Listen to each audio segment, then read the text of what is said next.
ప్రభువైన యేసుక్రీస్తు నామములో ప్రియ వీక్షకులకు నా ప్రత్యేకమైన వందనాలు తెలియజేస్తున్నాను. ప్రార్థన చేసుకున్నాను. పరిశుద్ధుడా, మీకు వందనాలు, స్తోత్రాలు స్వామి. తండ్రి, ఈ దినానికి ప్రభా ఈ కార్యక్రమం సన్నిధి మాకు తోడుగా ఉంచండి. మా ప్రియ వీక్షకులకు ఏ మాటలు కావాల్సిందో ఆ మీ మాటలు అందించమని, బలపరచమని నీ పాదాలు పట్టుకుంటున్నాను స్వామి. రక్షకుడా, మీరు దాటిపోవద్దు. మీ కార్యాలు తండ్రి మీరు జరిగిస్తున్నారు. మీ స్తోత్రాలు ప్రభా. ఎవరు ఏ స్థితిలో వచ్చి కూర్చొని మీ మాటలు నవ్వుతున్నారో అటు వారికి మీ మాటలు అందించమని, కార్యము చేయమని పాదలు పట్టుకున్నాను స్వామి. రక్షకుడు, మీ స్తోత్రాలు కాదు ఆకాల అవసరం తీర్చమని ప్రత్యక్షంగా మీ మాట స్తోత్రాలు చెల్లిస్తూ మీ ఆదరణ, మీ ప్రేమ కలిగిన మాటలు మీరు అందించి బలపరచమని ఈ సమయం మీకు అప్పగించుకుని ప్రభావ ఆట వేసుకొచ్చి తొలగిపోవును గాకని ప్రదర్శన ఆ పేరు కోసం మీ ఆదరణ, మీ ప్రేమ కలిగిన వాక్కులు తండ్రి వారి కోసం సందేశం మీరు అందిస్తూ స్తోత్రాలు చెల్లించుకుంటూ సమస్త మీ స్వామి ఉంచుకోమని యేసుక్రీస్తు శక్తి కలిగిన నామంలో ప్రార్థిస్తూ వేడుకుంటున్నాను తండ్రి. ఆమేన్.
ప్రభువైన యేసుక్రీస్తు నామములో ప్రియ వీక్షకులకు నా ప్రత్యేకమైన వందనాలు తెలియజేస్తున్నాను.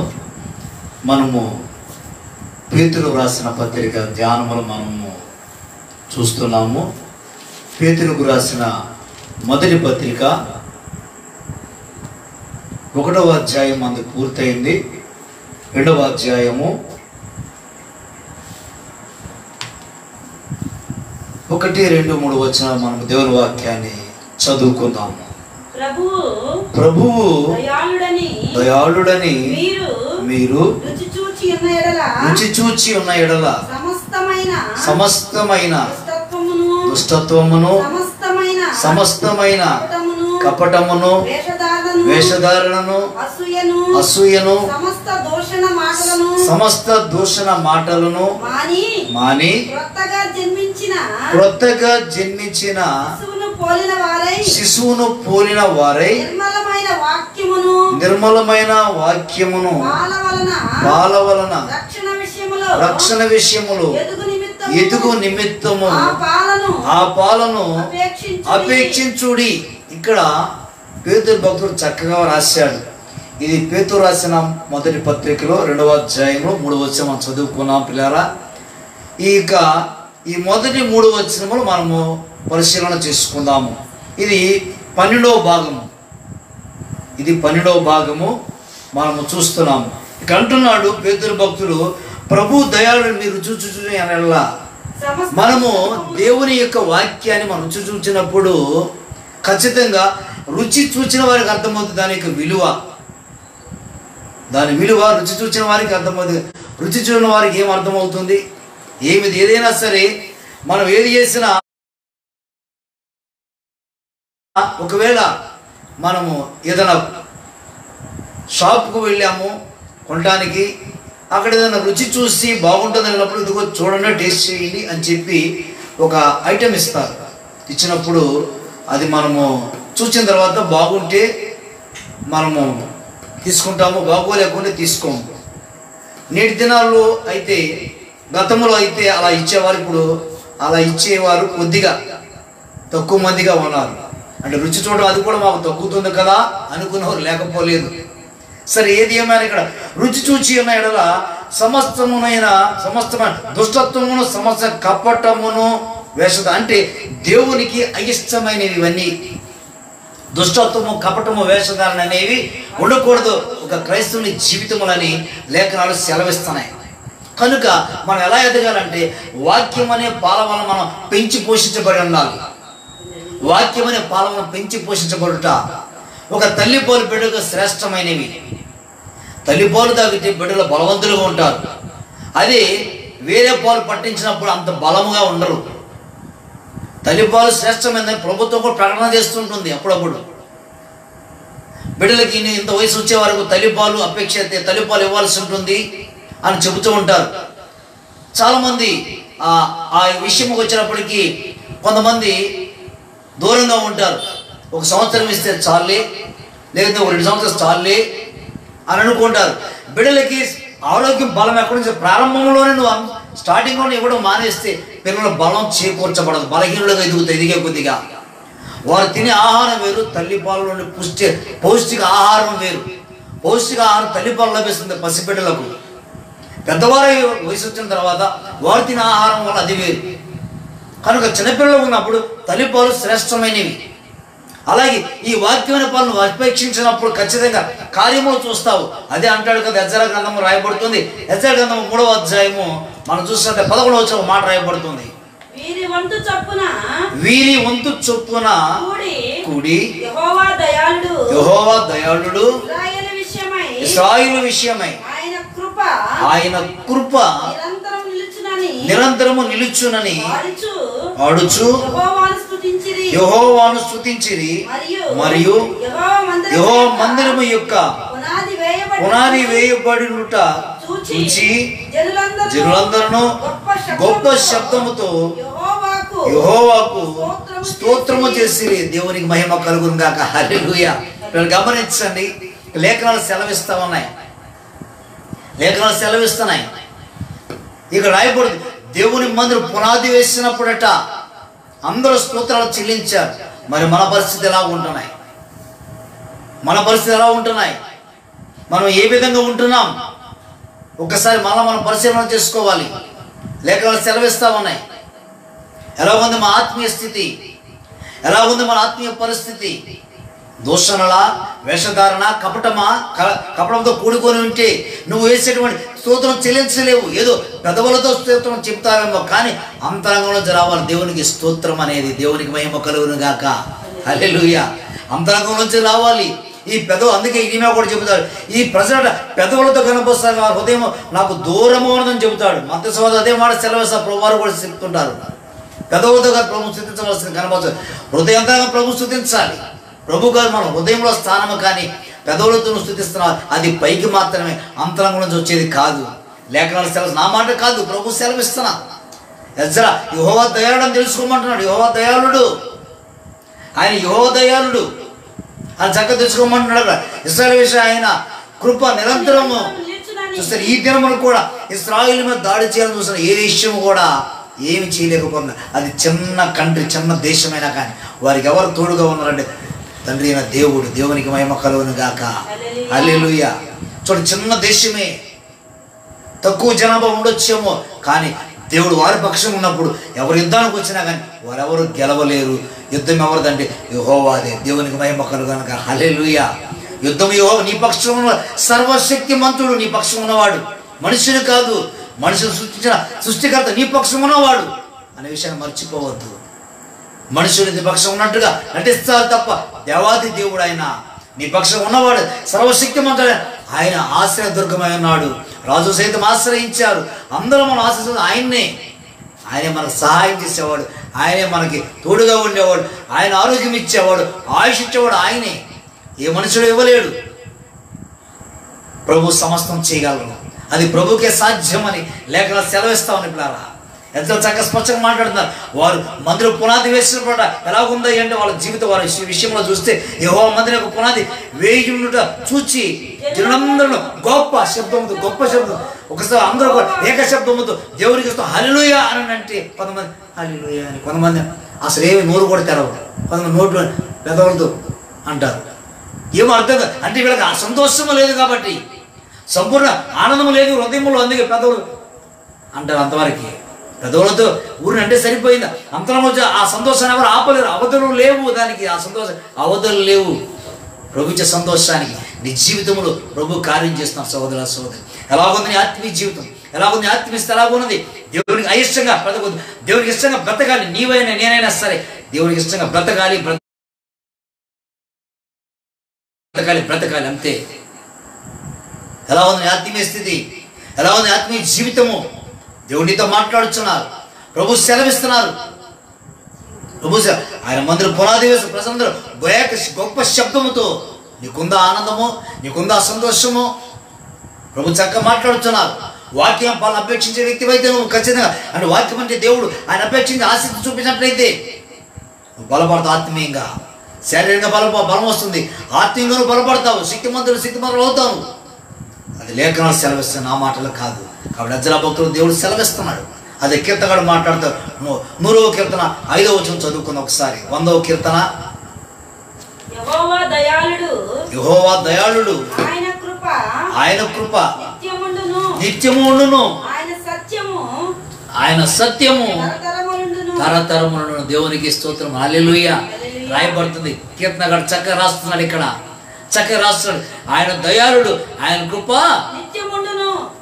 నీ కృప నిత్యముండును, నీ కృప నిత్య జీవము, నీ కృప వివరింప నా తరమా యేసయ్యా. నీతిమంతుల గుడారాలలో వినబడుచున్నది రక్షణ సంగీత సునాదము. నీతిమంతుల గుడారాలలో వినబడుచున్నది రక్షణ సంగీత సునాదము. నీ కృప నిత్యముండును, నీ కృప నిత్య జీవము, నీ కృప వివరింప నా తరమా యేసయ్యా. ఆయన కృప ఎంత చెప్పినా ఎంత వివరించినా సరే తరగనిది పిల్లరా. ప్రభు మాట్లాడచ్చు కనుక ఆయన సత్యము తరతరములు, ఆయన కృప నిత్యం ఉంటే ఆయన సత్యము తరతరాలకి ఉంటుంది. ఎందుకని నా తరం అయిపోయినా నా తర్వాత నా బిడల తరం, వారి బిడల తరం అయిపోయి వారి బిడలు వస్తారు అంటే తరతరాలు కూడా ఆయన సత్యం అలాగే ఉంటుంది. మన ముందు ఎన్నో తరాలు గతించిపోయినాయి, అయితే మనదొక తరం వచ్చింది. అయితే అయినా సత్యాన్ని చెబుతూనే ఉన్నాము. ఇది ఆగిపోయేది కాదు, సాగిపోతున్నట్టు సత్య స్వార్థ. దేవునికి మహిమ కలుగును గాక. ఒకవేళ ఒక వ్యక్తి నోరు మూయవచ్చేమో, ఒక వ్యక్తి నోరు మూస్తే 100 నోరు తెరవబడదు యేసుక్రీస్తు నామములో. ఆమేన్. ఒక 100 మంది నోరు మూయబడితే 1000 మంది నోరు తెరవబడదు యేసుక్రీస్తు నామములో. ఆమేన్. 1000 మంది నోరు మూయబడితే 1000 మంది మూసేస్తారు, 10,000 మంది నోరు తెరవబడదు యేసుక్రీస్తు నామములో. ఆమేన్. 10,000 మంది నోరు మూసివేస్తే 1,00,000 మంది నోరు తెరవబడదు యేసుక్రీస్తు నామములో. దేవునికి స్తోత్రం, హల్లెలూయా. నా తండ్రి సర్వశక్తిమంతుడు కనుక సత్యాన్ని ఎవరు ఆపు చేయలేరు. ఆపాలని చూసే ఎంత ప్రయత్నాలు చేసినా కానీ అది ఆపలేకపోయారు. కారణం ఏంటి తెలుసా? మన తండ్రి ఆయన సర్వశక్తిమంతుడు కనుక ఎవరు ఆపుచే ప్రయత్నం చేసిన వారు అడ్రస్ లేకుండా పోయారు. అడ్రస్ లేకుండా పోయారు.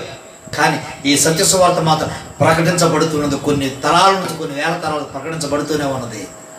ఎన్నో తరాలకు ప్రకటించబడుతూనే వచ్చింది. ఈరోజు ప్రకటించబడుతుంది. గమనించండి. ఆయన కృప నిత్యం ఉంటే ఆయన సత్యం తరతరాలకి. ఇది సత్య సువార్త ఆగేది కాదు, ఈ సత్యం ప్రకటన. అందుకే ప్రభు చెప్పారు, నేనే మార్గము సత్యము జీవము అని చెప్పాడు యేసుక్రీస్తు ప్రభు. ఆయన సత్యం బోధించారు, అసత్యమును ఖండించారు. కనుక దేవుని వాక్యం సెలవిస్తూ ఉంది. కాబట్టి కీర్తనగాడు చక్కగా వ్రాస్తున్నాడు ఈ మాటని. అదే కీర్తనగాడు మాట్లాడతాడు. మనం చదువు 106వ కీర్తన చదువుకున్న 1వ చదువుకున్న ఒకసారి. యెహోవాను స్తుతించుడి, యెహోవా దయాళుడు, ఆయన కృతజ్ఞతాస్తుతులు చెల్లించుడి, ఆయన కృప నిత్యము. ఇక్కడ అంటాడు కదా, యెహోవాను స్తుతించుడి, యెహోవా దయాళుడు, ఆయన కృతజ్ఞతాస్తుతులు ఆయన కృతజ్ఞతాస్తుతులు చెల్లించండి. ఎందుకంటే ఆయన దయాళుడు కాబట్టి, ఆయన దయగలిగిన వాడు కాబట్టి కృతజ్ఞతాస్తుతులు చెల్లించమన్నాడు. ఆయన కృప నిత్యమును. ఆయన కృప చూసారు, ఆ కృప ఎప్పుడు నిత్యం ఉంటూనే ఉంటుంది. అయితే సత్యము తరతరాలుగా ఉంటూ వెళ్ళిపోతూనే ఉంటుంది అంతే. ఇది ఆగిపోయేది కాదు, సువార్త సాగిపోతుంది. నీ జీవితం ఆగిపోవచ్చేమో కొన్ని సంవత్సరాల తర్వాత, ఆ తర్వాత దేవుని కార్యం దేవుడు జరిగిస్తాడు, ప్రభు గారు ప్రభు చేస్తారు. ఎలా ఉంది ఆత్మీయ స్థితి, ఎలా ఉంది నీ ఆత్మీయ జీవితము? ప్రభు నీతో మాట్లాడుచున్నారు, నీ స్థితిలో జరిగింది నీతో మాట్లాడుచున్నారు, నీ పరిస్థితులు నీతో మాట్లాడుచున్నారు. ఎలా ఉంది ఆత్మీయ జీవితం సోదర సోదరి? ప్రభు నీతో చక్కగా మాట్లాడుచున్నప్పుడు, స్పష్టంగా మాట్లాడుతున్నప్పుడు, సూటిగా మాట్లాడుతున్నప్పుడు, ప్రభుకు సమీపంగా నువ్వు ఉంటే ఆయన కృప నిత్యం నీకు ఉంటుంది. సత్యం తరతరాలకి, నీ బిడ్డల తరతరాలకి వెళ్ళిపోతుంది. శాపం వచ్చి 3-4 తరాలు, కానీ ఆయన కనికరం కలిగిన వాడు కాబట్టి ఆయన 1000 తరాలను కరుణించేవాడై ఉన్నాడు. ఆయన 1000 తరాలు కరుణించేవాడై ఉన్నాడు. ప్రభు సెలవిస్తున్నారు ప్రియ సోదర సోదరి. కనుక ఆయన వాక్యమైన పాలన అపేక్షిస్తే ఇవన్నీ నీ జీవితం చూస్తామని లేఖనాలు సెలవిస్తూ ఉన్నాయి. ఇవన్నీ నువ్వు చూస్తామని లేఖనాలు సెలవిస్తూ ఉన్నాయి. ఒకటి, నువ్వు కృతజ్ఞతతో చెల్లించు, ఆయన దేవుళ్ళని తెలుసుకొని అదే మాట్లాడుతున్నాడు. కాబట్టి ఆయన కృప నిత్యం ఉంటుంది, ఆయన కృప నిత్యం ఉంటుంది. కాబట్టి నీవు నేను ఈ రీతి ఉన్నాడు కేవలం కారణం ఏంటంటే ఆయన కృప నిత్యం ఉంటుంది. కాబట్టి ఎలా ఉంది మన ఆత్మీయ జీవితం? దేవుడు నీతో నాతో స్పష్టంగా సూటిగా ప్రత్యక్షంగా మాట్లాడుచున్నప్పుడు సోదర సోదరి, ఎలా ఉంది ఆత్మీయ స్థితి? ప్రభు నీతో మాట్లాడుచున్నప్పుడు ప్రభు నువ్వు సమీపంగా ఉండాలని ప్రభు కోరుకుంటున్నారు. ఎలా ఉన్నావు? సమీపంగా ఉన్నావా? దూరంగా ఉంటున్నావా? ఎలా ఉంటున్నావు? ప్రభు స్పష్టంగా మాట్లాడుచున్నారు.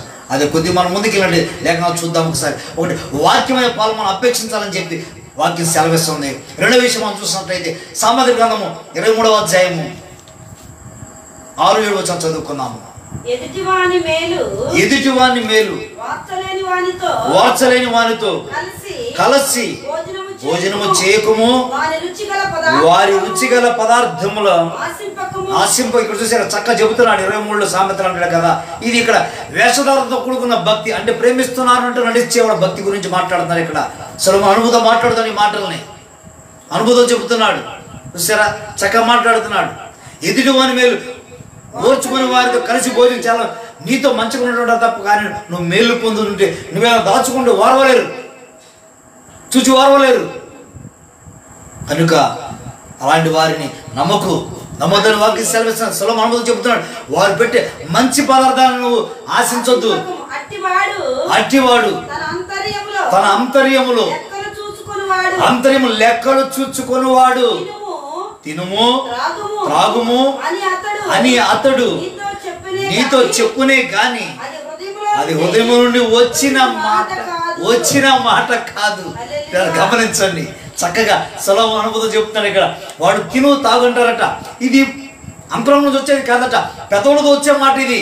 కనుక అలాంటి ఇంట్లో, అలాంటి స్థలంలో, అలాంటి ప్రదేశంలో నువ్వు తినొద్దు, తాగొద్దు అని చెప్తున్నాడు దేవుడు సెలవిస్తాడు. అలాంటి వారితో వద్దు.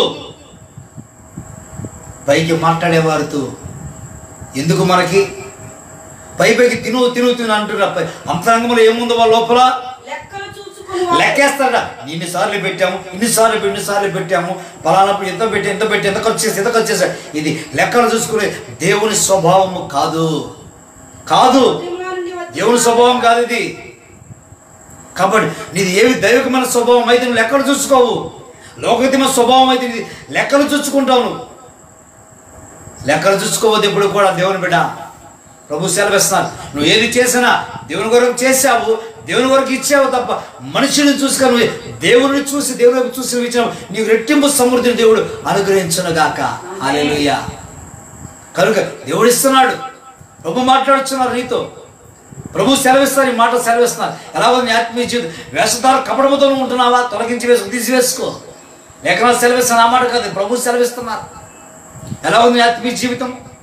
ఎలా ఉంది నీ ఆత్మీయ పరిస్థితి? నీ ఆలోచన సరే మార్చుకుంటావా? నీ స్థితిని మార్చుకుంటావా? మార్చుకుని దండు అని లేఖనాలు సెలవిస్తా ఉన్నాయి. వేషధారణతో కూడుకున్న భక్తి చేయకూడదు మనము. అందుకే అలాంటి వాళ్ళు అంటే ఎదురు వాళ్ళు నిన్ను చూసి వారలేరట.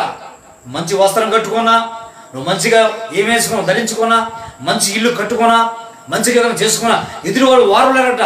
వాళ్ళు పైకే నటిస్తూ మాట్లాడతారట. మంచివి కట్టే బాగా కట్టేవని చెప్పి లోపల వాళ్ళ మనసులో ఏంటంటే కుళ్ళు ఉంటుంది. వేషధారణతో కూడుకున్నది ఉంటుంది లోపల. కనుక నువ్వు దేవుని వైపు చూడు. మనుషులు నమ్మొద్దు. మనుషుల విషయం మనుషులు చూడొద్దు. నువ్వు వాళ్ళు వస్తారు, చూస్తారు, కపటంగా మాట్లాడతారు. వాళ్ళు మంది భలే కట్టే వీళ్ళు చాలా ఖర్చు అయింది, దీనికి చాలా ఖర్చు ఉంటుంది కదా, ఎంత ఖర్చు ఉంటుంది అని నీ కుటుంబంలోనే వాళ్ళు కలతలు రేపు వరకు ఉండే పరిస్థితి ఏర్పడతాయి. అలాంటి వారితో కూర్చొని భోజనం చేయొద్దు, వాళ్ళ ఇంటిని ఆశించవద్దు. వాళ్ళు పైకి మాత్రమే, వాడు రుచికి చాలా రుచికరమైన పదార్థాలు పెడతాడు, వాటిని ఆశించవద్దు. నువ్వు ఏం ఆశిస్తావు తెలుసా? దేవుని వాక్యమైన పాలన అపేక్షించు, ఆశపడు, మేలు పొందుతావు సోదరుల సోదరి. దేవుని వాక్యం సెలవిస్తుంది. నా మాట కాదు, ప్రభు మాట్లాడుతున్నారు. ఎలా ఉంది నీ ఆత్మీయ జీవితం? ఎలా ఉంది నీ ఆత్మీయ స్థితి? దేవుడు నీతో మాట్లాడుచున్నప్పుడు, నీ స్థితి నీతో మాట్లాడుచున్నప్పుడు నీ ఆలోచించాలి. సరిగా లేకపోతే ఒకవేళ వేషధారణతో కూడుకుంటే దాన్ని మార్చుకోమని దేవుడు సెలవిస్తున్నాడు. దేవునికి స్తోత్రం. ఎలా ఉంది ఆత్మీయ జీవితం సోదరుల సోదరి? ఎలా ఉంది ఆసక్తి? ఎలా ఉన్నది? ప్రభు సెలవిస్తున్నారు. సొలొమోను స్పష్టంగా మాట్లాడుతున్నారు. కనుక అట్టివాడు తన అంతర్యం లెక్కలు చూచుకునేవాడు. లెక్కలు చూసుకుంటున్నాడు. అలాంటి వారు లెక్కలు చూసుకునేవాడితో నీ సహవాసమా? ఎన్నో మేలు చేశాడు దేవుడు. ఏం లెక్కలు చూసుకో మన విషయంలో. ఎన్నో ఆపద సమయంలో, ఆపత్కాలంలో, లేకుంటే అనేక కష్ట స్థితిలో కూడా దేవుడు ఆదరించి ఆదుకొని నీకు క్షేమను విశ్రమ చేశాడు. ఎంత లెక్కట్టుకోడు దేవుడు కూడా నీ గురించి. అయితే ఆలోచించి మన తండ్రి లెక్కలు వేసుకునేవాడు కాదు. ఇది మానవ నైజం. లెక్కలు కట్టుకుంటాడు మానవుడు. తండ్రి అయిన దేవుడు లెక్కలు చూసుకోడు. ఆయన నీ విషయాన్ని చూస్తుంటాడు. నీ పరిస్థితికి నీతో మాట్లాడుచున్నాడు. నీ స్థితి నీతో మాట్లాడుచున్నాడు. ఎలా నీ ఆత్మీయ జీవితము? ఎలా ఉంది నీ ఆత్మీయ స్థితి? ఎలా ఉంది? ఎలా నీ ఆత్మీయ పరిస్థితి ఎలా ఉంటున్నాయి? లెక్కలు చూసుకుంటున్నావా? నువ్వు లెక్కలు చూసుకోవద్దు. ఒకవేళ ఏదైనా చేసినా సరే దేవుని నిమిత్తం చేసినా సంతోషపడు. లెక్కలు వేయొద్దు. అసలు లెక్కలు వేసుకో. దైవికమైన మనస్తత్వం కాదు అది. దేవుని విరుద్ధమైన మనస్తత్వం అది. ఏ మనసు కలిగి ఉంటున్నావు నువ్వు సోదరుల సోదరి? దేవుని మనస్తత్వం కలిగి ఉన్నావా? దైవిక స్వభావం కలిగి ఉన్నావా? అదే లేఖనం సెలవిస్తా ఉంది. మొదటి తిమోతి రాసిన పత్రిక 4వ అధ్యాయము, మొదటి తిమోతి 4వ అధ్యాయం 1వ వచనం చదువుకుందాము. అయితే కడవరి దినాలలో కొందరు అబద్ధికులు వేషధారణ వలన మోసపరచు ఆత్మయందును దయ్యముల బోధయందును లక్ష్యముంచి విశ్వాస భ్రష్టుల ఉదురని ఆత్మ తేటగా చెప్పుచున్నాడు. ఇప్పుడు ప్రియులారా, మనం అంత్య దినముల్లోనే మనం కడవరి దినములో ఉన్నాము. ఇది కడవరి కాలమే. ఇది ఈ రోజున చూస్తున్నాము. మొదటిగా మనం గమనిస్తే సునామీ ఎప్పుడు వచ్చిందో తెలియదు, కానీ అది ఇంచుమించుగా 2006 ప్రాంతంలో వచ్చినటువంటి సునామీ ప్రారంభం అదే సునామీ. ఆ తర్వాత మరొక తెగులు వచ్చింది. ఆ తర్వాత తుఫానులు వచ్చినాయి. చాలా ప్రాణ నష్టాలు జరిగినాయి, జననష్టం జరిగింది. ఆ తర్వాత తెగులు ప్రారంభమైనవి. ఆనాడు మిడతల తండ్రి వచ్చిందని చెప్పారు. రాజస్థాన్ ప్రాంతంలో వెళ్ళిపోయిన తర్వాత మళ్ళీ కనబడాల. మరలా వచ్చి మిడతల తండ్రి వచ్చినాయి. చాలా ప్రదేశాలు వచ్చినాయి. ఆ తర్వాత కరోనా వైరస్ స్టార్ట్ అయింది. ఫస్ట్ వేవ్ అన్నాడు, తర్వాత సెకండ్ వేవ్ అన్నాడు, తర్వాత థర్డ్ వేవ్ అన్నాడు. ఇప్పుడు డెల్టా వైరస్ అంటారు. రకరకాల కొత్త వైరస్లు వచ్చేస్తూ ఉన్నాయి. అంటే మనం కడవరి కాలము, కడవరి దినాల్లో మనం పరిశీలన చేసుకోవాలి. కడవరి దినాల్లో మనం ఉన్నాం. నీవున్న కడవరి దినాల్లోనే. ఎలా ఉంది నీ ఆత్మీయ సోదర సోదరి? కడవరి దినాల్లో గుర్తుపెట్టుకో. ఇప్పుడు కానీ మనస్సు మార్చుకొని ప్రభు తిప్పబడు. కాబట్టి వేషధారణ కూడా భక్తి చేయొద్దు. నిర్మలమైన పాలన అపేక్షించి మంచి మనస్సాక్షి కలిగి అపేక్షించు దేవుని వాక్యమును. నీవు నీ కుటుంబము బాగా దీవించబడును గాక. ఆమేన్. నీ కుటుంబం దీవించబడుతుంది. ప్రియ వీక్షకులారా, నీ కుటుంబం దీవించ సమృద్ధితో నువ్వు అనేక ఇచ్చేవారనుకుంటావు. చేయి చాపు. నువ్వు ఇచ్చే స్థాయిలో నీ చేయి ఎప్పుడు కూడా ఒక పైన ఉంటుంది. ఎప్పుడు క్రైస్తవుని చేయి ఇప్పుడు పైన ఉండాలి, కింద కాదు. చేయి చాచేటప్పుడు నువ్వు చెయ్యిలో ఇలా వేసే స్థితిలో ఉండాలి. క్రైస్తవుడు అంటే చేతిలో ఇలా వేసే వ్యక్తి ఉండాలి. చేయి చాచకూడదు. ఆయన బిడ్డలో పైవారు ఉండాలి. ప్రభు కోరుకున్నాడు. కింది వారు కూడా కోరుకోవట్లేదు ప్రభు ఎప్పుడు కూడా. నువ్వు పైవారికి ఉండాలి అంటే నువ్వు ఇచ్చేవారికి కూడా ప్రభు కోరుకుంటున్నాడు. ఎలా ఉంది ఆత్మీయ జీవితం సోదర సోదరి? నీ పరిస్థితి ఎలా ఉంటున్నాయి? దేవుని వాక్యం సెలవిస్తుంది. పౌరు చక్రరాజు తిమోతి సొంతంలో మాట్లాడుతున్నాడు ఈ విషయాల్ని. కాబట్టి మనం కడవరి దినములలో కొందరు అబద్ధికులు వేషధారణ వలన మోసపరచు ఆత్మయందును దయ్యముల బోధ లక్ష్యముంచి అలాంట దయ్యాలు బోధ అంటే దేవుని ఆత్మతో బోధించే బోధ దయ్యముల బోధ. వారికి అనుకూలమైన బోధలు బోధిస్తుంటారు. సత్యాన్ని మరుగుపరిచేస్తారు. సత్యవాక్యం సరిగా చెప్పరు. సత్యాన్ని మరుగుపరిచేస్తారు. ఆ సత్యము ఎప్పుడు నిత్యం ఉంటుంది. అది తరతరాలు కూడా సత్యాన్ని మరుగు చేసేసి అప్పటికి ఉపయోగపడేటువంటి వారు చెప్పే మాట సత్యం అని చెప్పి బోధిస్తారు. ఆయన వాక్యం సెలవిస్తారు. వారు దయ్యముల బోధ లక్ష్యం ఉంచి విశ్వాస బచ్చులు కుదరని వాళ్ళు బస్సులేదు కాకుండా మిమ్మల్ని మీరే వారు కూడా బస్సులుగా మార్చి వేస్తారట. ఎంత విచారకరంగా చూస్తే అంటే కడవరి దినాలు ఇవే. జాగ్రత్త. కరువు వచ్చినా కట్టడం వచ్చినా ఏది వచ్చినా సరే, ఏ తెగులు వచ్చినా సరే నేను ఏమీ చేయదు. కానీ నువ్వు సిద్ధపాటు కలిగి ఉంటే ఖచ్చితంగా నువ్వు ఎత్తపడతావు. ఒకవేళ ప్రాణమే పోతే దేవుని రాజ్యం వారసులు అయిపోతావు. దేవునికి స్తోత్రం. హల్లెలూయా. వాక్యం సెలవిస్తా ఉంది. కాబట్టి బస్సులు కావద్దు. ఆత్మతేటగా చెప్పుచున్నాడు. కాబట్టి మనం ఎలా ఉంది మన స్థితి? వ్యసనాన్ని కూడా ఉన్న భక్తివా, లేకుంటే వ్యసనం లేని భక్తి ఉందా మనలో? ఏ భక్తి ఉంది మనలో? మనం పరిశీలన చేసుకోవాలి. నిన్ను పరిశీలన సహోదరి, ఎన్ని సంవత్సరాలు వాక్యం వింటున్నావు? ఈ వాక్య సందేశాన్ని నొచ్చు నువ్వు. కానీ వింటున్న నీ జీవితంలో ఆత్మ తేటగా చెబుతా, నువ్వు దయ్యముల బోధ నిలిచి ఉండవద్దు. సత్యవాక్యాన్ని జాగ్రత్తగా విను. ఇప్పుడు తరతరాలకు బోధించబడే బోధ ఇది. ఇన్ని తరాలు బోధించే నువ్వు భ్రష్టత్వంలో వెలుబడి చేయకూడదు. కానీ ఆత్మ తేటగా చెప్పుచున్నాడు. ఆ పరిశుద్ధాత్మ దేవుడు తేటగా చెప్పు. కానీ ఇలాంటి వారు వస్తారు, అబద్ధ బోధకులు, భ్రష్టులు చేసేవాళ్ళు వస్తారు, జాగ్రత్త అని పరిశుద్ధాత్మ దేవుడు సెలవిస్తానని చెప్పి తిమోతి రాసిన ఉత్తమంలో పౌలు భక్తులు రాసిన ఉత్తమం రాశారు తిమోతికి. ఒకవేళ ఈ వాక్యం చదివి ఉండొచ్చు, వినుండొచ్చు. ప్రభు సెలవిస్తున్నాడు. కాబట్టి అంచెదిన మనము కడవరి దినాలలో ఆత్మ చక్కగా తేటగా చెప్పుచున్నాడు. సత్యం తెలుసుకో సహోదరి. ఒక నువ్వు విరిగిందే సత్యం అనుకుంటున్నావు, నీదే రైట్ అనుకోవద్దు. ఎప్పుడు రైట్గా అనుకోవద్దు, అదే నువ్వు మోసపోతున్నావు. నీదే రైట్గా అనుకున్నావు, నీదే సత్యం అనుకుంటున్నావు, అక్కడే మోసపోతున్నావు నువ్వు. వాక్యం ఏం చెబుతుంది, నువ్వు ఎలా ఉన్నావు? ఒక వాక్యం తీసుకోవద్దు, టాలీ చేసుకో, వాక్యాలు చదువుకో, తెలుసుకో సత్యాన్ని. ఇది తరాలకి నువ్వు సత్యం తెలుసుకో, నీ కూడా సత్యాన్ని బోధించు, వారు కూడా సత్యాన్ని బోధిస్తారు. ఎన్ని తరాలైనా సరే తరగనిది దేవుని బోధ, దేవుని వాక్యం. ఎన్ని తరాలు తరగనిది పరిశుద్ధాత్మ దేవుని యొక్క అభిషేకం అలాగా ఉంటుంది. నిత్యం నిలుచుంటుంది. అది నిత్యం మనం నిలబడి చేసే పరిశుద్ధాత్మ దేవుడే. దేవునికి స్తోత్రం. హల్లెలూయా. పౌలు భక్తుడు రాసిన ఈ ఉత్తరం చక్కగా మాట్లాడుతున్నాడు పౌలు భక్తుడు. కాబట్టి ఎలాగో నీ ఆత్మీయ స్థితి. అదే పేతురు రాసిన పత్రిక మొదటి పత్రిక 3వ అధ్యాయము 10వ వచనం చదువుకుందాం. మొదటి పేతురు రాసిన పత్రిక 3వ అధ్యాయము 10వ వచనం చదువుకుందాం. జీవమును ప్రేమించి మంచి దినములు చూడగోరువారు చెడ్డదానిని పలుకకుండా తన నాలుకను కపటపు మాటలు చెప్పకుండా తన పెదవులను కాచుకొనవలనని చెప్పి పేతురు రాసిన పేతురు భక్తులు మాట్లాడుచున్నాడు. ఇక్కడ పేతురు రాసిన ఉత్తరం ప్రభు సెలవిస్తారు. ఇక్కడ పేతురు భక్తులు చూసారు. కనుక జీవమును ప్రేమించి మంచి దినములు చూడగోరువాడు చెడ్డదానిని పలుకకుండా, చెడ్డ మాటలు పలుకకుండా తన నాలుకను కపటపు మాటలు చెప్పకుండా తన పెదవులను కాచుకో. చూసారా? మనకు తెలుసు గేదెకి కోడిదోడో లేకుంటే ఏదో పెయ్యో ఏదో రెండు రకాలుగా ఉంటాయి. అయితే కోడిదోడ పేది పుట్టినప్పుడు ఆ పిల్లలు ఏం చేస్తారంటే ఆ మట్టి ఏదైనా తింటుందేమో అని ఆ గేదె యజమాని ఏం చేస్తాడంటే మూతికి చిక్కాన్ని పెడతాడు. మట్టి తింటే ప్రమాదం అని. అది తల్లిపాలను అపేక్షించాలి, తల్లిపాలే తాగాలి తప్ప మరొకటి ఇంకేం చేయకూడదు. వెంటనే తల్లిపాలు తాగిన తర్వాత దానికి చిక్క అది గడ్డి నమిలే స్థానం ఆ స్థాయికి వచ్చినప్పుడు అప్పుడు కూడా అది తిన్న తర్వాత మరలా దానికి ఏం చేస్తారంటే చిక్కం పెడుతుంటారు. నీ నోటిని నువ్వేం కాపాడు, నీ పెదవులను కాచుకోవాలి. నువ్వు కాచుకుంటే ఖచ్చితంగా పరిశుద్ధాత్మ అగ్ని నీలో రగిలింపచేసి పరిశుద్ధాత్మ దేవుడు ఆయనను మండిస్తాడు. ఏలేలాగా నువ్వు మండుతావు.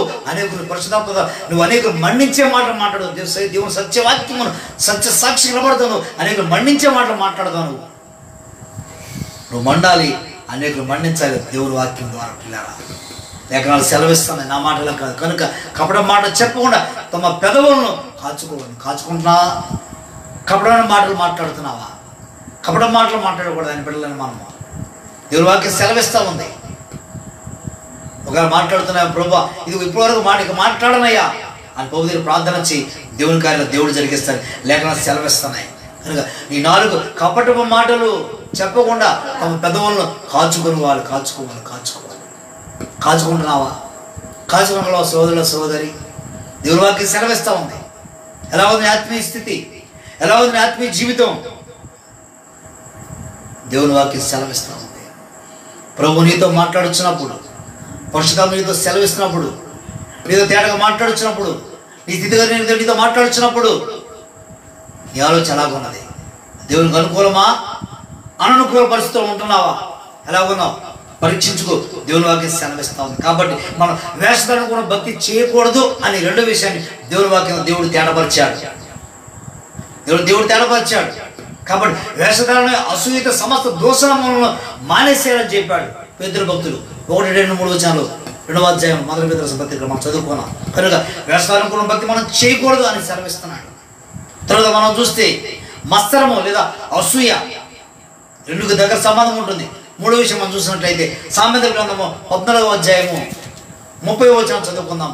సామెతల గ్రంథము 14:30వ వచనం చదువుకుందాం. దేవుని వాక్యం నుంచి సాత్వికమైన మనస్సు శరీరమునకు జీవము, మత్సరము ఎముకలకు కుళ్ళు.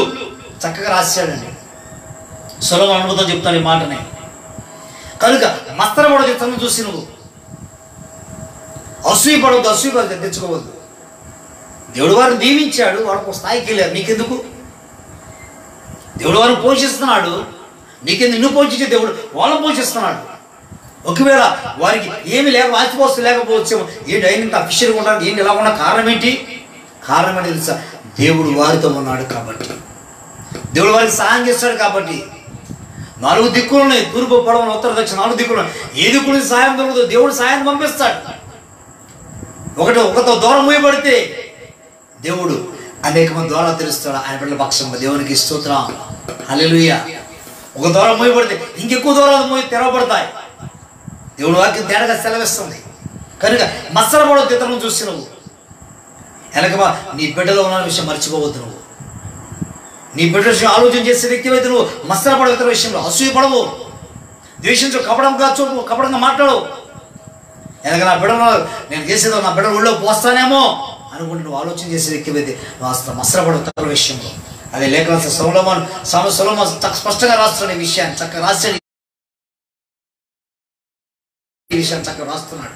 కాబట్టి మత్సరపడితే ఏమవుతుంది? ఎముకలు కుళ్ళట. ఎముకల్లో ఏమవుతుంది? ఎముకలు పాడైపోతాయి. ఇప్పటికే చాలామంది కీళ్ళ నొప్పులు వస్తున్నాయి, మోకాళ్ళ నొప్పులు వస్తున్నాయ్యా, నడవలేకపోతున్నావా అని చెబుతుంటారు. ఎముకలు కుళ్ళు, నీ మనసులో కుళ్ళు ఎలా శరీరం అంతా పాకిపోతుంది. అలా ఉండకూడదు. దేవుడి వాక్యం సెలవిస్తుంది, నా మాట కాదు, దేవుడి లేఖంతో సెలవిస్తున్నాడు, పేతురు భక్తులు సెలవించిన మాట మాట్లాడుతున్నాడు ఇక్కడ.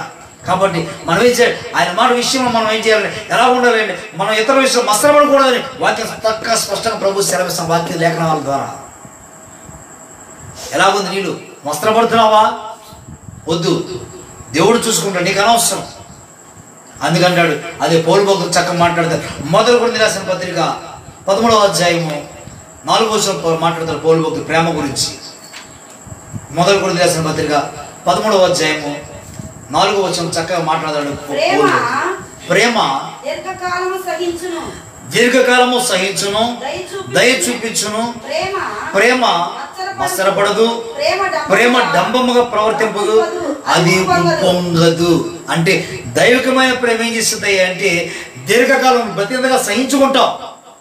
దైవిక ప్రేమను కలిగి ఉన్నప్పుడు పౌలు భక్తుడు సహించుకున్నాడు.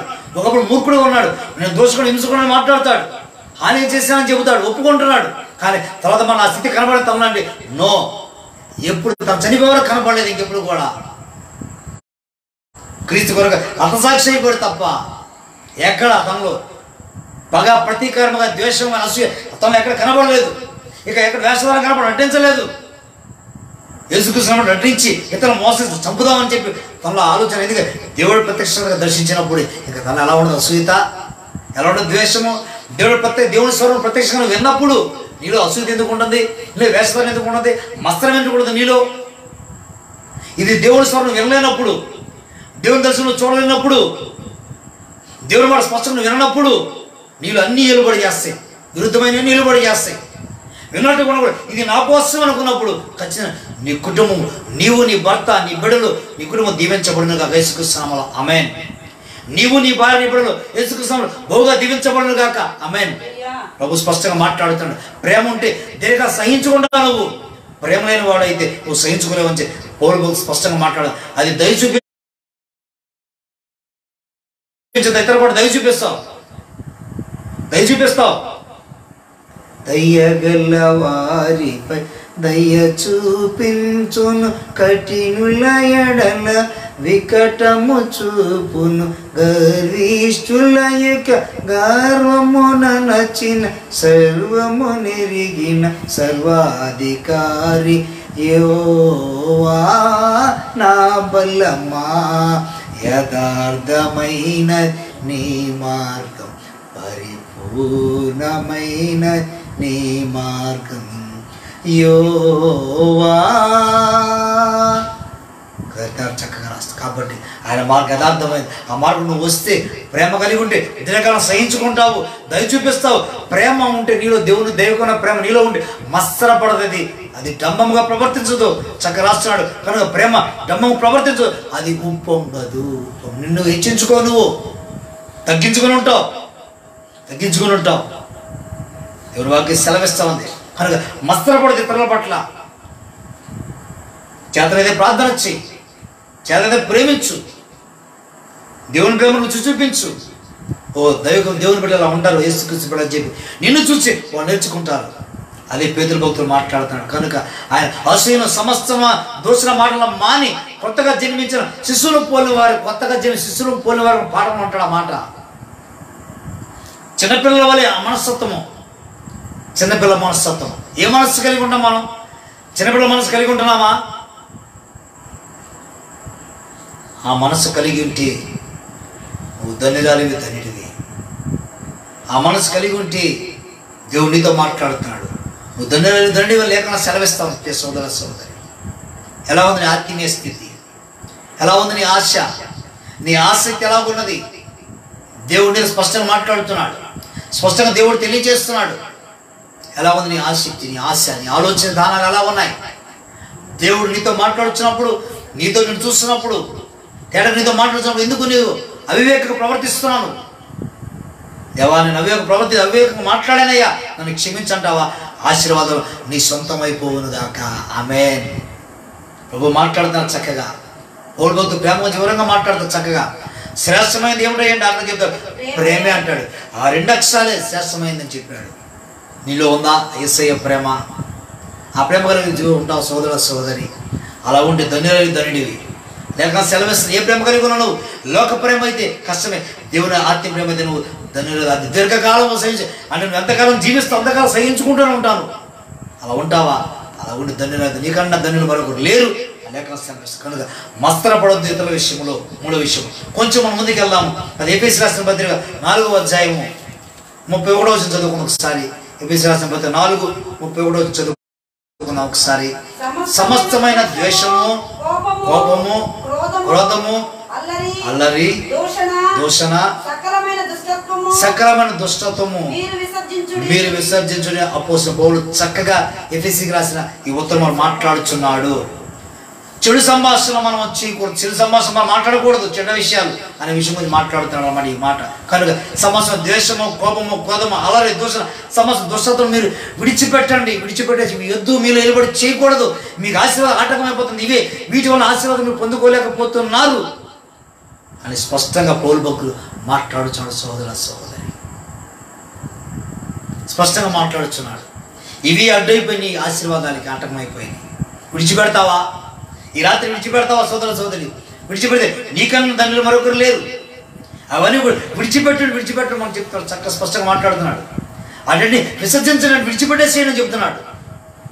విసర్జిస్తున్నావో లేకుంటే వాటిని చక్కగా ఆస్వాదిస్తున్నావో అది నీకే తెలియాలి. ఆస్వాదించే ఆశీర్వాదాలు నీకు ఎలా వస్తాయి? విసర్జిస్తే ఆశీర్వాదాలు సొంతమైపోతాయి. విడిచిపెడితే ఆశీర్వాదాలు నీ దగ్గరికి వస్తాయి. వాటిని హత్తుకొని ఉంటే ఆశీర్వాదం దగ్గర రాలేవు. కష్టమే, అది నీ చేతిలోనే ఉన్నది. అందుకే ప్రభు చెప్పి శాపమాసులు మీ ముందు పెట్టి ఏది కావాలో కోరుకోని అంటాడు. అందరూ ఆశీర్వాదాలు కోరుకున్నారు, శాపాలు ఎవరు కోరుకుంటారండి? ఎవరు కోరుకోరు. దుర్వాక్యం సెలవిస్తా ఉంది. ప్రభు మాట్లాడుతున్నారు. ప్రభు సెలవిస్తా, ప్రభు మాట్లాడుతున్నారు. కాబట్టి యాకోబు రాసిన పత్రిక మాట మాట్లాడు. యాకోబు రాసిన పత్రిక 3వ అధ్యాయము 6వ వచనం చదువుకుందాం. యాకోబు 3:6 చదువుకుందాం. నాలుక అగ్నియే నాలుక మన అవయవములలో ఉంచబడిన పాప ప్రపంచమై సర్వ శరీరమునకు మాలిన్యము కలుగు చేయొచ్చు. ప్రకృతి చక్రమునకు చిచ్చు పెట్టును. అది నరకము చేత చిచ్చు పెట్టబడును. అంటే నేను నరకానికి పంపించేది ఈ నాలుకే. నాలుగు జాగ్రత్త కాపాడుకోవాలి. అవయవాలు చాలా చిన్నది నాలుక. మనం చూస్తాం వాడ చాలా పెద్దది, కానీ దాని చుక్కాని చాలా చిన్నది, చాలా చిన్నది. అంత పెద్ద అన్ని టన్నుల వాడని ఈ చుక్కాని తిప్పుతున్నప్పుడు, పైలట్ అలా డ్రైవ్ చేస్తున్నప్పుడు అది చిన్న చక్రమే. వాడ చాలా పెద్దది, చాలా టన్నుల బరువు ఉంటుంది, కానీ దాన్ని తిప్పేది చిన్న చక్రమే. ఆ చుక్కాని మనకు చాలా చిన్నది. ఈ నాలుక చాలా చిన్నదే, కానీ అదిరిపడుతుంది అంటాడు ఇక్కడ. అదే వచ్చి ఆ అధ్యాయం చదువుకుని మా పైన చదువుకుని చాలా రాయపడుతుంది. ఎందుకని కళ్ళు వేసుకోమని చెబుతాడు యాకోబు. చక్క మాట్లాడతాడు, 3వ అధ్యాయం చక్క మాట్లాడతాడు అక్కడ. కనుక నీ యొక్క పెదవులకి దాచు కాటి కాపాడుకోవాలి నువ్వు, లేకుంటే అగ్నిలో పడవేసి ఈ నాలుకే. దీనికి భద్రంగా కాపాడుకుంటే మనం పరలోకాలకి మన చేతిలో ఉన్నది, నరకానికి వెళ్ళాలో అది నువ్వే తెలుసుకోవచ్చు. నీ మాటను బట్టే ఉంటుంది, నీ మాటను బట్టే ఉంటుంది. ఎలాగుంది ప్రకృతి మొత్తాన్ని చిచ్చుపెట్టి కుటుంబాలు చిచ్చుపెడుతుందట. ఇది చాలా మందికి ఇది ఒక ఆలోచన, ఇది ఒక చండాలపు ఆలోచన. కుటుంబాలు చిచ్చుపెడతారు చాలా మంది. భార్యాభర్తల మధ్య తగాద పెట్టి రకరకాల చాలా మంది ఉంటారండి. ఇది కరెక్ట్, దేవునికి ఏమైనది. అది ప్రార్థనకి వెళ్తున్నావు, నువ్వు ఏమి వాక్యం అంటే చిచ్చుపెడుతున్నప్పుడు కుటుంబం విడదీయ వచ్చిన కుటుంబాలు కట్టాలి. కైసూరాలు భార్యాభర్తలు విడిపోతే ఒక కుటుంబాలు కట్ట చేతనైతే కట్టు, లేకపోతే మానేస్తాయి. ఖండిస్తే లేకపోతే మానేస్తే మాట్లాడదాం, వెళ్ళొద్దు. చేతనైతే ప్రార్థన వచ్చే ప్రభా కుటుంబం కట్టబడాలి ప్రభా అని చెప్పి, ఏదో నువ్వు చేస్తే నువ్వు చేయగలను అనుకో ఆలోచించవద్దు. చేతనైతే నువ్వు కట్టు నీకు ఆ కుటుంబాన్ని, లేకపోతే మానేసే. దేవుని వాక్యం స్పష్టంగా మాట్లాడదు, ప్రభు మాట్లాడుతున్నా. ఎలా ఉంది ఆత్మీయ స్థితి, ఎలా ఉంది ఆత్మీయ జీవితం, దేవుడు మాట్లాడుతున్నారు. దేవుని వాక్యం సెలవిస్తుంది. నీ ఆత్మీయ స్థితి నీతో మాట్లాడుతున్నారు, నీ పరిస్థితులకు నీతో మాట్లాడుతున్నారు, నీ స్థితిగతులకు నీతో మాట్లాడుతున్నారు. ప్రభువుకు నువ్వు కావాలి, ప్రభువుకు నువ్వు కావాలి. ఎలా ఉంది నీ ఆత్మీయ పరిస్థితి, నీ స్థితిగతులకు నీతో మాట్లాడుతున్నారు, నీకు పరిస్థితులకు నీతో మాట్లాడుతున్నారు. నీ నాలుగు జాగ్రత్త కాపాడుకుంటావా? చిక్కం పెట్టుకో. ఈ అపాయాలకు కాపాడుతుంది, ఏ హాని కలదు నాలుగు కాపాడుకుంటే. తొందరపడొద్దు. ఆలోచన చేయి, అడుగు ముందుకు వేయి, దేవుని కార్యాలు చూస్తావు. కనుక ఈ నాలుగు ఏం చేస్తారు? సమస్త ప్రకృతికి చిచ్చుపెట్టిందంట. జాగ్రత్త బహుగా. అదేమంటాడు కీర్తనగాడు, అదే చెప్తా మాట. మనం చూస్తే నేను చెప్పే మాట రాయబడి మీకు చదువుకోవచ్చు. 3వ అధ్యాయం యాకోబు పత్రిక 3వ అధ్యాయం 3-4 వచనాలు రాయబడింది. వాడు కూడా చాలా చూడండి, అది ఎంతో చాలా చిన్నదే, కానీ ఆ చుక్కాని అలా చాలా తిప్పబడుతుంది. చుక్కాని అనేది చాలా చిన్నదే, దానితో ఓడ తిప్పబడుతుంది. నాలుగు కూడా చాలా చిన్నదే, కానీ అదిరిపడుతూ అంటాడు. చాలా భయంకరమైనది, అదిరిపడుతూ ఉంటుంది. దేవుని బిడ్డవ నీ జీవితంలో నీ నోటిని నాలుగు కంట్రోల్ చేసుకో, స్వాధీనం ఉంచుకో. నువ్వు దేవుడు సెలవిస్తున్నాడు, నా మాట కాదు, దేవుడు సెలవిస్తున్నాడు. ఎప్పుడైతే నువ్వు కంట్రోల్లో ఉంచుకుంటావో చక్కగా నీ కుటుంబం దీవించబడుతుంది. ప్రియ సోదరి, కుటుంబ చేత కట్టు, లేకపోతే ఆ కుటుంబంలో ప్రవేశించవద్దు. నీ ద్వారా నీకు చేతమవుతున్నా నువ్వు మాట్లాడగలవా? సమాధానంగా మాట్లాడగలవా? మాట్లాడితే ప్రార్థన చేయి, కొంత ప్రార్థన చేసి మాట్లాడు. దేవుడు ఆ కుటుంబాన్ని కడతాడు. ప్రభు సెలవిస్తాను, అదే ప్రభు మాట్లాడుతాను. అదే యాకోబు దేవుడు సెలవిస్తాను. యాకోబు 3 వారాలు ప్రభు అదే మాట్లాడదు. కనుక ప్రభుత్వ చక్రం చిక్కుతున్నట్టు అక్కడ చిచ్చు పెట్టును, అది నరకము చేత చిచ్చు పెట్టబడి చూసా. మనం నరకాన్ని విడిచి ఈ నాలుకే ఆఖరి క్షణంలో కూడా నోరు పారవేసుకుని కనుక జారితే నరకమే శరణి. దేవుని రాజ్యానికి వారసులు కాలేము, వెళ్ళలేము. ఇంకెక్కడ వెళ్తాం? సరి చేసుకోలేవు, దిద్దుకోలేవు. ఇంకెలా వెళ్తాను? గమ్మకు నోరు జారిన అయ్యో పొరపాటు అయిపోయింది అనుకుంటావు, కానీ సరి చేసుకుంటా వెళ్ళగావా? వెళ్ళలేవు. అయితే వెళ్ళడానికి జక్కయ్య సిద్ధపడ్డాడు. లోకస్వార్థ 9వ అధ్యాయంలో యేసుప్రభు వచ్చి మేడి చెట్టు ఎక్కాడు జక్కయ్య. యేసుప్రభు మార్గం కోసం తెలుసుకున్నాడు. ఆయన చూడాలని ఆశపడ్డాడు. ప్రభు చూసి ఆ మేడి చెట్టు కిందకు వచ్చి ప్రభు పైకి, జక్కయ్య త్వరగా దిగు, నేడు నేను నీ ఇంట ఉండవలసి ఉన్నది అని చెప్పగా త్వరగా దిగి ఆలస్యం చేయలేదు, వెంటనే దిగేశాడు. ప్రభువుని చేర్చుకున్నాడు. ప్రభు అడుగు పెట్టక, ప్రభు ఎవరైతే లంచం తీసుకున్నాడు ప్రభు వారికి ఇంకా 4 ఆయన 1 వంతు తీసుకుని 400 చేతికి 5,000 5 1 వంతు తీసుకున్నాడు. 400 చెల్లిస్తాడు. అంటే 100 తీసుకున్నాడు అనుకోండి, వాళ్ళకి 400 ప్లస్ 500 ఇచ్చేస్తానయ్యా వాళ్ళకి అంటున్నాడు. ఎంత గొప్ప అద్భుతమో చూసారా? అంటే ప్రభువుకు స్థానం ఇచ్చిన ఇంట్లో, ప్రభువు స్థానం ఇచ్చిన హృదయంలో ఇలా ఉంటుంది. ఇలాంటి పరిస్థితులు ఉంటాయి. జక్కయ్య స్థానం ఇచ్చాడు. అందరం కూడా అదేంటి అతను పాపి ఇంట్లో బస్ చేస్తే ఆయన పాపుల రక్షకుడు యేసుక్రీస్తు ప్రభువారని తిమోతి మొదటి రాసిన పత్రిక 1:10 స్పష్టంగా చెప్పబడుతుంది. పాపులు రక్షించిన క్రీస్తు లోకంలోకి వచ్చానని చెప్పి స్పష్టంగా రాయబడి ఉంటే, వారికి లేఖను సెలవిస్తుంటే మనం మరొక రీతి ఉంటే ఎలాగా ప్రభువుని చేర్చుకుంటాం. ఈ రాత్రిన నీ హృదయంలో సోదర సోదరి నేను వాకి సెలవిస్తాము. కాబట్టి చెడు సంభాషణ మనం చేయకూడదు, చెడు మాటలు మాట్లాడకూడదు. నీ కుటుంబం గురించి చూసుకో చాలు, మరో కుటుంబం గురించి వద్దు. మనకి అవసరం లేదు. అవసరం మనకేముంది? అవసరం మనకేముంది? ఎక్కడ సెలవిస్తున్నాయి. కొంచెం మనం చూస్తే మనం కొంచెం ముందుకు వెళ్ళినట్లయితే మనం అదే పాఠంలో చెప్పబడుతుంది. కొత్తగా జన్మించిన శిశువులు పోలిన వారి నిర్మలమైన వాక్యం పాలన రక్షణ విషయంలో ఎదుగు నిమిత్తం ఈ ఆపాలను రక్షణ ఎదుగు నిమిత్తం ఆపాలంటే వాక్యం అనే పాలన అపేక్షించడం చెప్పి చక్కగా రాశాడు ఇక్కడ పేతురు భక్తుడు. కాబట్టి ఆ మాటలు చెప్తున్నాడు. 5వ విషయం మనం చూస్తున్నట్టే ఆత్మపరమైన ఎదుగుదల. ఆత్మపరమైన ఎదుగుదల మనం చూస్తున్నాం. 2వ కొరింథీయులకు రాసిన పత్రిక 9వ అధ్యాయము 10వ వచనం చదువుకుందాం. 2వ కొరింథీయులకు రాసిన పత్రిక, విత్తువానికి విత్తనమును తినుటకు ఆహారమును దయచేయి దేవుడు మీకు విత్తనము దయచేసి విస్తరింప చేసి మీరు ప్రతి విషయములో పూర్ణౌదార్య భాగ్యము గలవరగునట్లు మీ నీతి ఫలము వృద్ధి పొందించును గాక. ఆమేన్. మీ నీతి ఫలము వృద్ధి పొందించును గాక. పౌలు భక్తుడు చక్కగా రాశాడు. కొరింథీయులకు రాసిన ఆ సంఘ రాసిన ఉత్తరంలో చక్కగా రాస్తున్నాడు.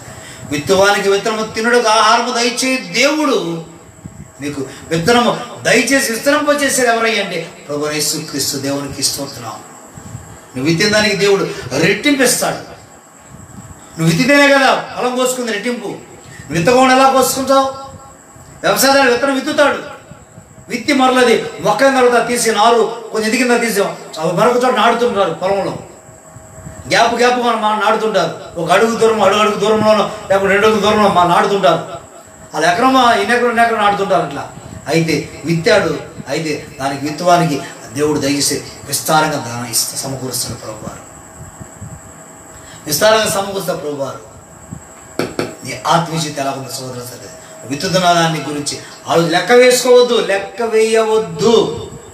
సెలవిస్తాను ఆ మాట. లెక్క వేయొద్దు. నేను ఎలా చేశాను లెక్క వేయొద్దు. నువ్వు విత్తావు చాలు. దేవుడికి తెలుసు. దేవుడే సమృద్ధినిస్తాడు. ఆమేన్. దీవిస్తాడు. ఆమేన్. దేవుడు నీ అప్పులు తీస్తాడు. ఆమేన్. దేవుడు నీ కుటుంబాన్ని పోషిస్తాడు. ఆమేన్. నా తండ్రి ఇచ్చేవాడు ఇస్తాడు. అదే మాట్లాడు. ఆత్మపరమైన ఎదుగుదల పౌలు భక్తుడు చక్కగా మాట్లాడుతున్నాడు. అదే పౌలు భక్తుడు చెబుతాడు. మొదటి తెస్సలోనికీయులకు రాసిన పత్రిక 3వ అధ్యాయము 12-13 వచనాలు చదువుకుని ఒకసారి. మొదటి తెస్సలోనికీయులకు రాసిన పత్రిక 3:12-13 చదువుకుందాం. మరియు మన ప్రభువైన యేసు తండ్రి అయిన దేవుని ఎదుట మీ హృదయములను పరిశుద్ధత విషయమై అనింద్యమైనవిగా నిందలేనివిగా ఉండడం మన హృదయాలు ఆయన స్థిరపరచుటకై మేము మీ ఎడల ఎలాగు ప్రేమలో అభివృద్ధి పొంది వర్ధిల్లుచున్నామో అలాగే మీరును ఒకని ఎడల ఒకడు మనుషులందరి ఎడల ప్రేమలో అభివృద్ధి పొంది వర్ధిల్లునట్లు ప్రభు దయచేయును గాక. ఆమేన్. ఇక్కడ రాయబడుతుంది సార్ ఆత్మపరమైన ఎదుగుదల. వాక్యమైన పాలు అపేక్షించమంటాడు ఒక విషయము. రెండో విషయం చూస్తే ఆయన వేషాలకు భక్తి చేయకూడదని చెప్పాడు, అయితే మత్సరపడద్దు అంటాడు. మూడో విషయం. నాలుగో విషయం మనం చెడు సంభాషణ చేయకూడదు అంటాడు. ఐదో విషయం ఆత్మపరంగా ఎదుగు. ఎప్పుడైతే ఇవన్నీ చేయకూడదు మానకుండా వస్తే ఒకటి ఆటోమేటిక్గా ఆత్మపరంగా ఆత్మీయంగా ఎదుగుతావు, అభివృద్ధి పొందుతావు అని చెప్పి లేఖనాలు సెలవిస్తున్నాయి. కనుక మేము ఎలా అభివృద్ధి చెందాం, మీరు ఎలా అభివృద్ధి చెందుతారని చెప్పి పౌలు భక్తులు తెస్సలోనికీయులకు రాసిన మొదటి పత్రిక 3:12-13 చాలా స్పష్టంగా రాశాడు. ఆ విషయాలని పొందుపరిచాడు. కాబట్టి ఎలా ఉంది ఆత్మీయ జీవితం? ప్రేమలో అభివృద్ధి పొంది వర్ధిల్లినట్లు ప్రభు అనుగ్రహిస్తే నీకు వచ్చుద్ది, లేదా ప్రభు అనుగ్రహిస్తే ఏది పొందుకోరు. నేనైనా సరే, నువ్వైనా, ఎవరైనా సరే ప్రభు ఇస్తే తీసుకుంటా, ప్రభు ఇస్తే పొందుకొని అనుభవించాలి. ప్రభు ఇవ్వకుండా ఏది నీ దగ్గరికి రాదు, ఏది నీ సొత్తు కాదు. మనందరం ప్రభు యేసుక్రీస్తు సొత్తు అయి ఉన్నాము. ఆమేన్. ఎవరు సొత్తుకుంటావు? ప్రభు సొత్తుకుంటే నీ నోటిని కాపాడుకుంటావు, నీ ఆలోచనలు కాపాడుకుంటావు, నీ హృదయాన్ని కాపాడుకుంటావు, నీ తలంపులు కాపాడుకుంటావు, నీ చూపులు కాపాడుకుంటావు, నీ మాటలు జాగ్రత్తగా కాపాడుకుంటావు. అయితే పర్వాలేదు ఏంటి అనుకుంటే దేవుడు ఏం చేయలేడు కదా. కాబట్టి ఈ 5 విషయాలు నీ జీవితంలో ఎలా ఉంటున్నాయి? నువ్వు అభివృద్ధిలోకి రావాలంటే ఈ 4 విషయాలు ఒకదాని వెంట నువ్వు చేసుకుని రావాలి. వాక్యంగా పోషించబడితే కనుక నువ్వు ఖచ్చితంగా పాలన అపేక్షిస్తే కనుక ఖచ్చితంగా నువ్వు వేస్తాన భక్తి చేయవు, మత్సరపడవు, చెడ్డ సంభాషణ చేయవు, నువ్వు ప్రేమలో అభివృద్ధి పొందుతావు. నువ్వు ఏది విత్తావో అంత రెట్టింపు ప్రతిఫలం పొందుకుంటావు అని చెప్పి లేఖనాలు సెలవిస్తా ఉన్నాయి. అభివృద్ధి చెందుతావు సోదరు సోదరి. ఈ రాత్రి ప్రభు నీతో మాట్లాడుతున్నారు. ఈ సమయంలో అభివృద్ధి కావాలనుకుంటావా? నువ్వు విత్తిన రెట్టింపు నా యేసయ్య ఇస్తాడు. అభివృద్ధి పొందుతావా? ఖచ్చితంగా అట్టి అభివృద్ధిని నా ప్రభు మీకందరికీ ఇచ్చునుగాక. ఆమేన్. ప్రార్థన చేసుకున్నాం పిల్లరా, ప్రార్థన చేసుకున్నాం. పరిశుద్ధాత్మ దేవుడు సెలవిచ్చాడు, నీతో మనతో మాట్లాడారు. ఈ దినం మనం చూసినట్లయితే మన ప్రపంచ దేశాలు గమనించండి, ప్రపంచ దేశాలన్నీ కూడా గజగా వణికిపోతున్నాయి. కరోనా ఒకటి ఫస్ట్, సెకండ్ వేవ్ వచ్చేసింది, అయితే థర్డ్ వేవ్ అని అంటున్నారు, అది డెల్టా అంటున్నారు, రకరకాల వైరస్ అంటున్నారు. ఇంకా తర్వాత ఏం రాబోతుందో తెలియదు. కానీ అయితే ప్రపంచ దేశాల కొరకు, మన దేశంలో, మన రాష్ట్రంలో, మన జిల్లాల కొరకు, పట్టణ ప్రాంతాల కొరకు ప్రార్థన చేద్దాం. పరిశుద్ధుడా మీ కొందనాలు, మీకు స్తోత్రాలు స్వామి. ప్రపంచ దేశాలు యావత్తు కొరకు ప్రార్థిస్తున్నాం ప్రభా. ప్రపంచ దేశం ఆయా భాష మాట్లాడుతున్నాం, ఆయా రాష్ట్రాలు, ఆయా జిల్లాల, పట్టణాల భాష మాట్లాడడానికి ప్రార్థిస్తున్నాం తండ్రి. ప్రభా వారందరి వైపు చేతులు చాచుతున్నారు స్వామి. అయ్యా కీడుని మేలుగా మార్చిన తండ్రి, ఇది కలవరదని సెలవిచ్చారు ప్రభా. ఈ సూచనలు అవే అని మీ లేఖనాలు కూడా సెలవిస్తున్నాయి తండ్రి.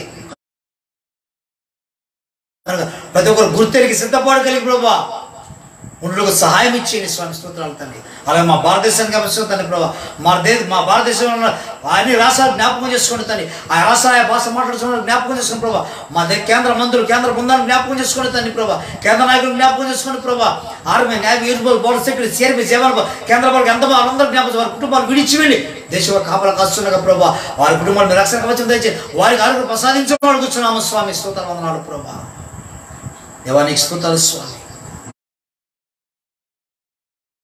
మా రాష్ట్ర ముఖ్యమంత్రి ప్రభా, అలాగే ప్రభా అయ్యా మా రాష్ట్ర మంత్రులు జ్ఞాపకం చేసుకుంటున్నాము స్వామి.